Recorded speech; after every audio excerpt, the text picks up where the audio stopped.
Quand on pense champignons, on imagine tout de suite la cueillette en forêt, en automne. Mais en fait, ça, ce n'est que la toute petite partie visible d'un monde absolument incroyable, un règne secret et fascinant. Aujourd'hui, on va plonger sous terre, on va voir ce qui se cache juste sous nos pieds. Et vous allez voir, la réalité est bien plus étrange que tout ce qu'on peut imaginer. On va commencer par une question qui a l'air toute simple. Au fond, c'est quoi un champignon? Eh bien, la réponse est super surprenante et elle va sûrement bousculer pas mal d'idées reçues. Et voilà, première grosse surprise.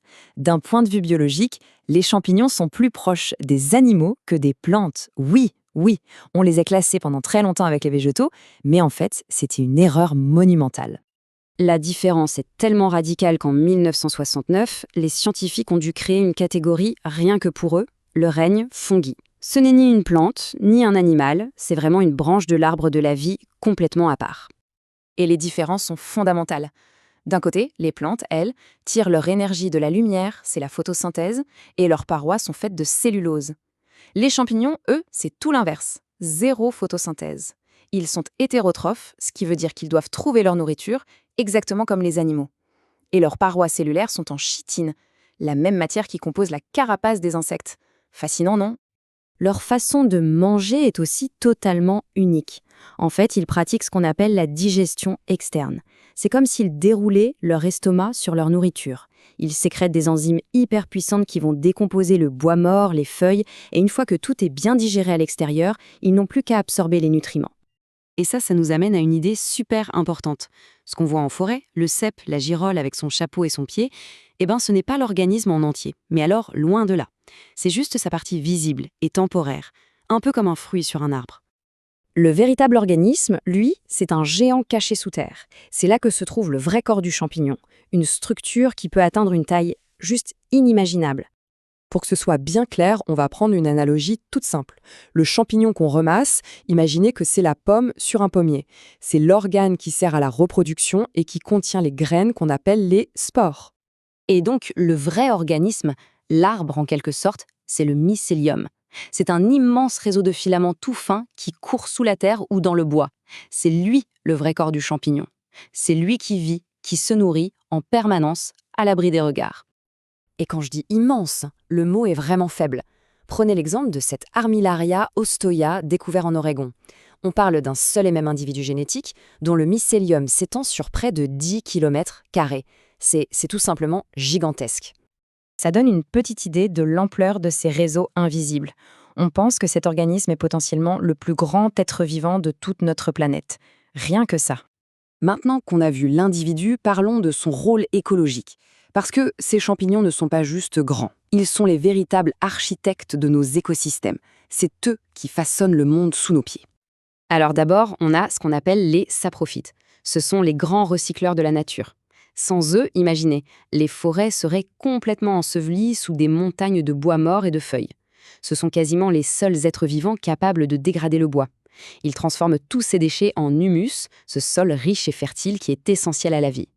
Ensuite, il y a la symbiose mycorhizienne, un partenariat gagnant-gagnant absolument essentiel. Le mycélium, avec ses filaments, explore le sol beaucoup mieux que les racines. Il va donc chercher l'eau et les minéraux pour la plante. En échange, la plante, qui fait la photosynthèse, lui donne des sucres, c'est-à-dire de la nourriture. Pour vous donner une idée, plus de 80% des plantes sur Terre dépendent de cette alliance pour survivre. Mais ça va encore plus loin. Ce fameux réseau peut connecter plusieurs arbres entre eux, même s'ils sont d'espèces différentes. On appelle ça le Wood Wide Web, l'Internet de la forêt. C'est un vrai réseau qui permet l'échange de nutriments entre les arbres. Et encore plus faux, il peut transmettre des signaux d'alerte. Par exemple, si un arbre est attaqué par des insectes, il peut prévenir ses voisins. Un véritable système de communication et d'entraide souterrain. Bon, tout ce monde est absolument fascinant, mais il en pose aussi une très grande prudence, parce que la méconnaissance des champignons, ça peut avoir des conséquences dramatiques. Il est donc temps de déconstruire quelques mythes particulièrement dangereux. Alors, balayons vite fait ces idées reçues qui peuvent tuer. Premièrement, si un animal en mange, c'est que c'est bon. C'est totalement faux. Les limaces, par exemple, adorent la manite valloïde, qui est mortelle pour nous. Deuxièmement, la cuisson détruit les toxines. Faux, encore une fois. Les pires poisons résistent parfaitement à la chaleur. Et enfin, le classique, les champignons qui bleuissent sont toxiques? Non, pas du tout. Plein d'excellents comestibles bleuissent. C'est juste une réaction d'oxydation. Bref, il n'y a aucune astuce miracle. Le point crucial, c'est qu'il n'y a qu'une seule et unique règle, la certitude absolue. Ça veut dire qu'il faut tout examiner. Le chapeau, ce qu'il y a en dessous, les lames, les tubes, le pied et surtout, la base du pied pour voir s'il y a une volve. C'est une vraie enquête. L'odeur, les arbres autour, tout compte.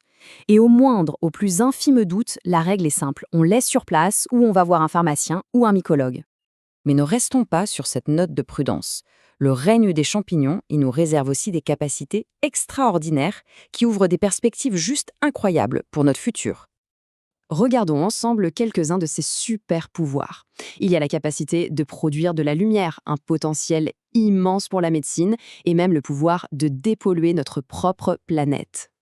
Oui, certains champignons brillent dans le noir. C'est le phénomène de bioluminescence. Le mycélium de certaines espèces peut émettre une lueur un peu fantomatique, verdâtre, qu'on appelle le feu de renard. L'hypothèse, c'est que ça servirait à attirer des insectes pendant la nuit, qui aideraient ensuite à disperser les spores. Et puis il y a la mycothérapie, c'est-à-dire l'usage médicinal des champignons. C'est un domaine passionnant.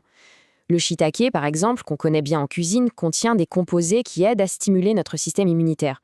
Le reishi, lui, est considéré comme un adaptogène, c'est-à-dire qu'il pourrait aider le corps à mieux gérer le stress.